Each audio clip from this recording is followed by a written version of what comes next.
Uh, there's a ton of information out on the web about how to do it for any specific gun. Um, and in addition, Crosman's website itself is really good. If you need a diagram with a parts breakdown, uh, every part for a particular model, you you very well can find it on Crosman's website. That's if you're thinking about modifying any Crossman gun that you have, that's the first thing I would do is go to their website and download the parts diagram for the gun. Just will make your life so much easier disassembling, especially reassembling the gun. Um, but this is the gun. Um,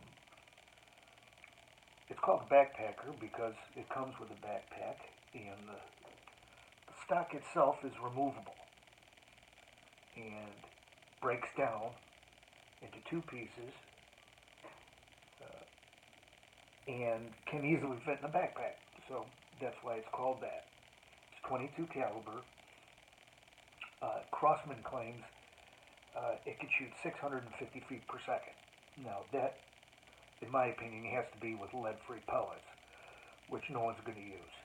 You shouldn't be, at least, doing any decent distance target shooting with lead-free pellets. They're too light, they're too inaccurate, they fly off, they lose velocity extremely quickly. So you're going to use a 22 caliber lead pellet, which I believe Crossman also has a claim velocity for that. I think it's 610 feet per second. Now, with this stock and a middle of the road weighted 22 lead pellet, maximum I was able to get was 580 feet per second. And that's with what they claim should be the maximum amount of pumps, 10 pumps. So now, when I sat down and started to plan this gun out and come up with the desired velocity I wanted and the appearance of the gun, this came out almost exactly how I had planned, which normally doesn't happen. Which is also another reason why it is one of, if not the favorite air gun that I own. Yes, it is a pumper. Um, there are advantages and disadvantages to that. You got to supply the air source yourself. Um, can be pumped because of the modifications I made more than 10 times for increased power, but along with that increased pumping comes increased energy expended by me, the user. Um, that would be a disadvantage. That is not really important compared to the advantages, in my opinion, which the air is always there. You know, it's not going to run low on air like a PCP can. You're not going to run low on CO2 like a CO2 rifle can or CO2 pistol. It's not temperature sensitive the way that CO2 is. You know, you go out in fairly cool weather and you're not going to achieve the maximum velocities that you can in warmer weather with a CO2 gun. The pumper doesn't have any of that affecting it. It's always got a supply of air, since it's using the air around the gun that you're pumping into it, and it's not temperature sensitive. And it takes me back, you know, the first gun I ever had was a Crosman 760 Pump Master. So one of the big reasons I got into air gunning was it took me back to my childhood. and rekindle the thoughts I have waking up early Sunday mornings and going out with some buddies and hunting squirrels and rabbits with our pellet guns. One of the big reasons I got back into air gunning. And this kind of reminds me of that because it's a pumper like the Power Master, but it's a pretty good gun. Anyway, let's get into the breakdown of what I did with it. First of all, the exterior and mainly appearance related changes that I made. Obviously, I painted it. You know, it's a black pump handle, and the stock is black. I used what I called a winter camo paint scheme. Basically black, gray, and white. Starting with the gray, putting in black and then white paint using natural branches, leaves that I found outside as a cover to give the paint scheme in between the coats. Lots of videos on how to camo paint your guns. Not really going to get too much into that, other than you want to use flat paint. I did clear coat it with a matte clear coat. One other thing I did on the grip here, I used a product called Plasti Dip. Very durable. I have it. The wheels on my Jeep Wrangler are painted with Plasti Dip. Have been for years. This is where I live in the Midwest. We get bad winters. It survived through all of that. This is holding up pretty nicely as well, and it's got a rubbery texture to it. So the other thing I did was change the pump handle.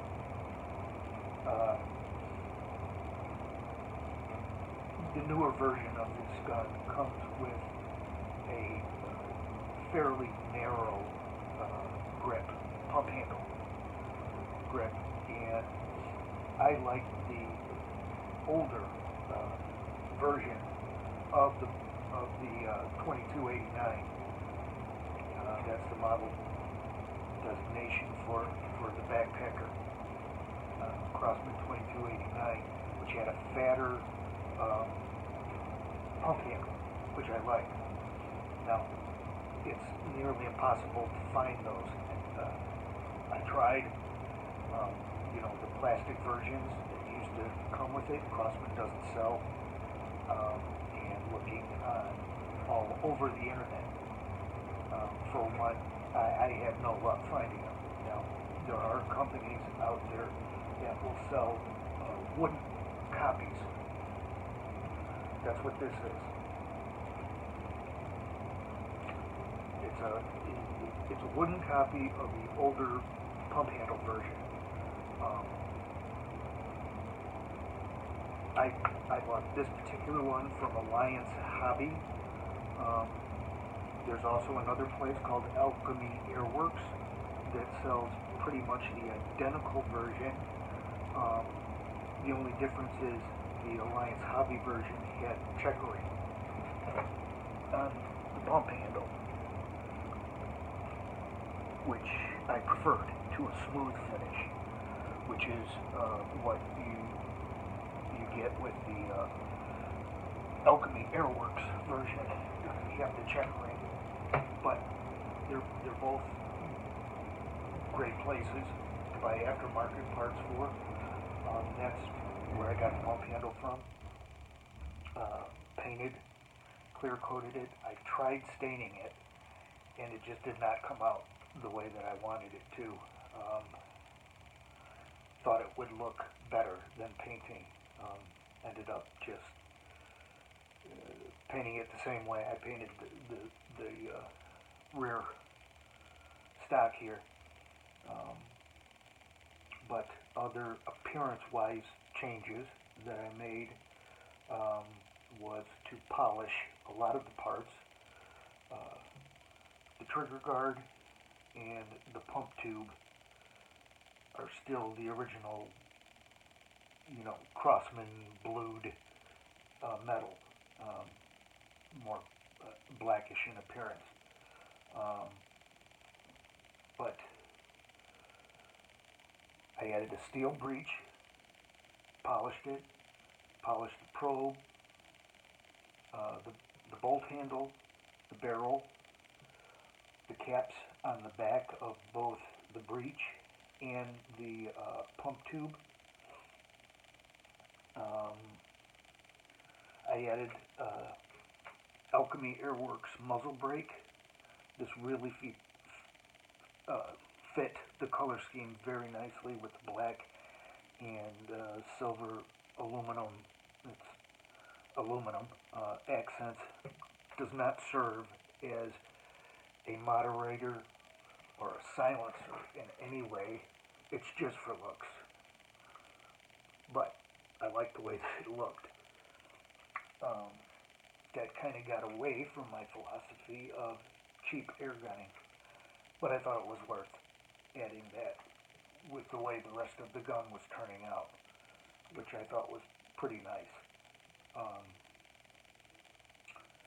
Let's see, what else is there? Made my own power adjuster. Had to drill and tap through the back of the pump tube, quarter 20 thread. The knob itself, what I found out, if you go on eBay and you search for motorcycle seat screws, the back of the seat where it connects to the rear fender on a lot of Harley Davidson motorcycles has really cool options, which with quarter 20 thread. This is the one I went with. It was under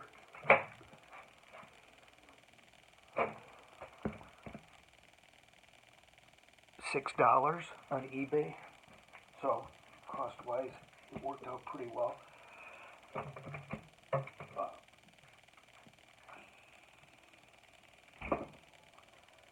The other thing I used as an actual capability of adjusting the power was there's a series of rubber washers in here. So if I want to turn it in and compress those washers, I can. But I've got it pretty much set up for maximum power. If I want to reduce the power and get more, shots with the same amount of pumps that I happen to be using at that given time, I can remove some of these washers.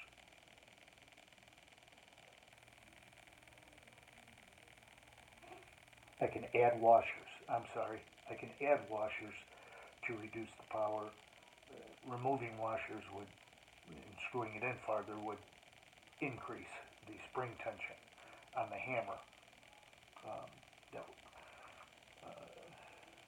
Outside of the appearance, I also added an Alchemy Airworks trigger shoe. Very nice, really comfortable, and again, very decently priced and well machined. Now, some of the performance mods, before I get into that, let's go over the optics. So one of the advantages that the steel breech is going to give you is the ability to add a scope, red dot sight. You're going to need that. And I suggest, regardless of what